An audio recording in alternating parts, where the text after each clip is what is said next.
नमस्कार। रोज बोले जाने वाले अंग्रेजी के जरूरी शब्द जो इस प्रकार हैं, इन सभी शब्दों का कैसे प्रयोग किया जाता है। Use of having. हैविंग का मतलब है कोई काम किए हुए। कोई काम किए हुए वहां पर हैविंग का प्रयोग करते हैं। कैसे करेंगे? सबसे पहले हम यूज करेंगे इट हैज बीन ऑब्जेक्ट, इसके बाद हैविंग प्लस वी3, फिर से एक ऑब्जेक्ट देंगे। ताजमहल घूमे हुए बहुत दिन हो गए हैं, तो सबसे पहले बनाएंगे बहुत दिन हो गए हैं। इट हैज बिन अलोंग, बहुत दिन हो गए हैं ताजमहल घूमे हुए। Having visited the Taj Mahal.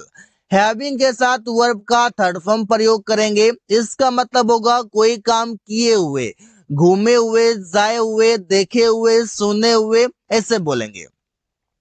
अपने दोस्तों से मिले हुए 5 महीने हो गए हैं। It has been 5 months having met my friends. तो यहाँ पर आप देख सकते हैं कि सेंटेंस कितना आसानी से बन रहा है। इट हैज बीन 5 months, 5 महीने हो गए हैं अपने दोस्तों से मिले हुए के लिए लिखेंगे हैविंग मेट अपने दोस्तों से, तो my friends. Could have to का मतलब होगा कोई काम करना पड़ सकता था। कोई काम करना पड़ सकता था मतलब कुड हैव टू का प्रयोग करेंगे। Subject plus could have to plus V1 plus object. तुम्हें कॉलेज जाना पड़ सकता था। अब यहाँ पर तुम्हें है तो तुम्हें के लिए हो जाएगा you could have to go to college, तुम्हें कॉलेज जाना पड़ सकता था। मुझे घर में अकेला रहना पड़ सकता था। I could have to live at house alone. I could have to live, मुझे रहना पड़ सकता था एट हाउस, घर पर, अलोन मीन्स अकेला। वुड बी का मतलब है कोई काम कर रहा होगा। अब सेंटेंस बनेगा कैसे? Subject would be plus V4 plus object होगा। एग्जाम्पल है वो गाना गा रहा होगा। He would be singing a song. Ravi उससे बात कर रहा होगा। Ravi would be talking to him. तो यहाँ पर क्या बताया जा रहा है? ये काम फ्यूचर में नहीं हो रहा, ये काम प्रेजेंट में हो रहा है। और जब प्रेजेंट में हो रहा है तो फिर ये बता क्या रहा है? ये बता रहा है संभावना। संभावना बताने के लिए वुड का यूज करते हैं। जैसे मे का करते हैं उसी प्रकार से वुड का भी करते हैं। तो यहाँ पर आपको देखने में लग रहा है कि ये फ्यूचर है, लेकिन ये प्रेजेंट का संभावना बता रहा है। जैसे कि वो गाना गा रहा होगा, किसी ने पूछा कि वो कहाँ है, मैंने कहा वो गाना गा रहा होगा। तो किसी ने कहा रवि क्या कर रहा है, तो मैंने कहा कि रवि उससे बात कर रहा होगा। तो यहाँ पर आप देख पाने की प्रेजेंट में बातें कर रहे हैं और प्रेजेंट में हम यहाँ पर संभावना कर रहे हैं। एग्जैक्ट नहीं पता, संभावना है। हैविंग मतलब कोई काम करना पड़ रहा है, अब ये मजबूरी में करना पड़ रहा है। Subject is am are plus having to plus V1 plus object होगा। एग्जाम्पल है तुम्हें खाना बनाना पड़ रहा है। You are having to cook food. You are having to cook food, तुम्हें खाना बनाना पड़ रहा है या पकाना पड़ रहा है। उसे बाजार जाना पड़ रहा है। He is having to go to market. He is having to go to market. उसे बाजार जाना पड़ रहा है। That is why का मतलब है इसीलिए। इसीलिए मतलब that is why का यूज करेंगे। जैसे कि that's why भी आप यहाँ पर यूज कर सकते हैं। that's why plus sentence. Example है इसलिए मैं तुमसे बात नहीं करता हूँ। That's why I don't talk to you. That's why I don't talk to you. इसलिए मैं तुमसे बात नहीं करता हूँ। वो हमेशा पढ़ता था इसलिए उसने परीक्षा पास किया। He always used to study. That's why he passed the exam. तो यहाँ पर आप देख सकते हैं कि सेंटेंस कितना आसानी से बन रहा है। That's why सेंटेंस के शुरू में प्रयोग कर सकते हैं, लेकिन यहाँ पर दो सेंटेंस हैं, दो क्लॉजेस हैं, इस वजह से दैट्स वाई बीच में आ गया है। हैविंग का मतलब है होना। जैसे बोलते हैं subject plus is am are plus having plus object, उसका उंगली में दर्द हो रहा है। He is having a pain in his finger. मुझे सिर दर्द हो रहा है, I am having a headache, I am having a headache, मुझे सिर दर्द हो रहा है। बीइंग प्लस एडजेक्टिव, इसका मतलब होगा हो रहा, मतलब चेंज ऑफ स्टेट। जब चेंज ऑफ स्टेट करते हैं तो बीइंग के साथ प्रयोग करते हैं adjective. Subject plus is am are plus being plus adjective होगा। एग्जांपल है, तुम जवान हो रहे हो, you are being young.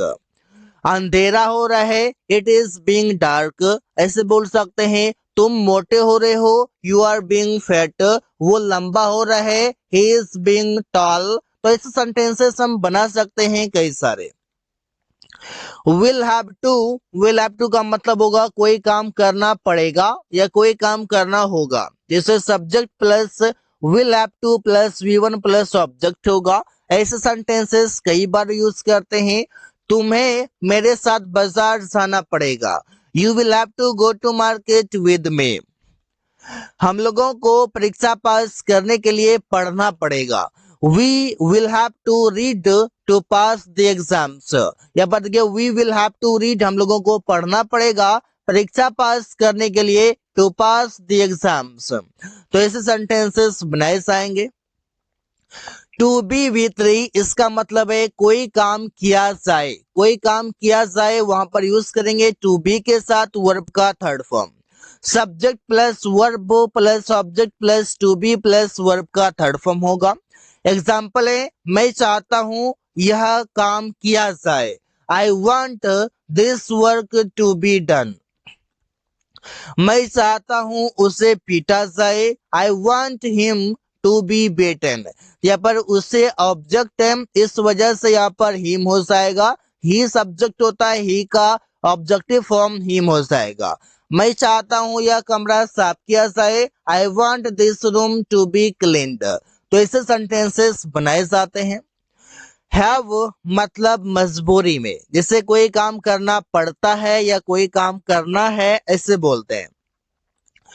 Subject plus have या has plus two plus V1 plus object होगा।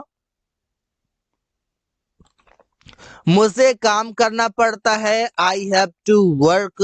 तुम्हें बाजार से सब्जी लाना है, you have to bring vegetables from market. ऐसे सेंटेंसेस कई सारे बनाते हैं। ऐसे उसे खाना पकाना पड़ता है, उसे दिन भर काम करना पड़ता है, तुम्हें परीक्षा की तैयारी करना पड़ता है। ऐसे कई सारे सेंटेंसेस हैं जो मजबूरी में भी और कोई काम करना जरूरी है, दोनों सेंस के लिए यूज करते हैं। हैविंग मतलब कोई काम करना पड़ रहा था, जैसे कि अमन को घर जाना पड़ रहा था, Aman was having to go to house. यहाँ पर देखिए सब्जेक्ट है was were plus having to plus V1 plus object होगा। तो सब्जेक्ट वॉज वर में से वॉज आया हुआ है, having to plus V1 plus object है। रोहित को अंग्रेजी सीखना पड़ रहा था, Rohit was having to learn English. Rohit was having to learn English, Rohit को अंग्रेजी सीखना पड़ रहा था। तो ऐसे सेंटेंसेस कई सारे हैं जिसका प्रयोग कर सकते हैं। बीइंग प्लस वर्ब का थर्ड फॉर्म, जिसका मतलब होगा कोई काम किया जा रहा है, कोई काम किया जा रहा है। जैसे object plus is am are plus being plus verb का थर्ड फॉर्म। एग्जाम्पल है, सड़क बनाई जा रही है, कोई काम किया जा रहा है। तो सेंटेंस बनेगा the road is being built. The road object है, इज आपका आ गया, बीइंग आ गया और बिल्ट वर्ब का थर्ड फॉर्म है। तो आप मीनिंग भी देख पा रहे हैं कि कोई काम किया जा रहा है। पेड़ लगाया जा रहा है, trees are being planted. Being के बाद प्लांटेड वर्ब का थर्ड फॉर्म है। बीइंग प्लस V3, जिसका मतलब है कोई काम किया जा रहा था, जैसे कि फूलों को पानी दिया जा रहा था, the flowers were being watered. Watered का मतलब गाइस पानी देना भी होता है, वाटर मीन्स पानी भी होता है। तो कोई काम किया जा रहा था, जैसे एक पुल बनाया जा रहा था, a bridge was being repaired. A bridge was being repaired, पुल बनाया जा रहा था, कोई काम किया जा रहा था।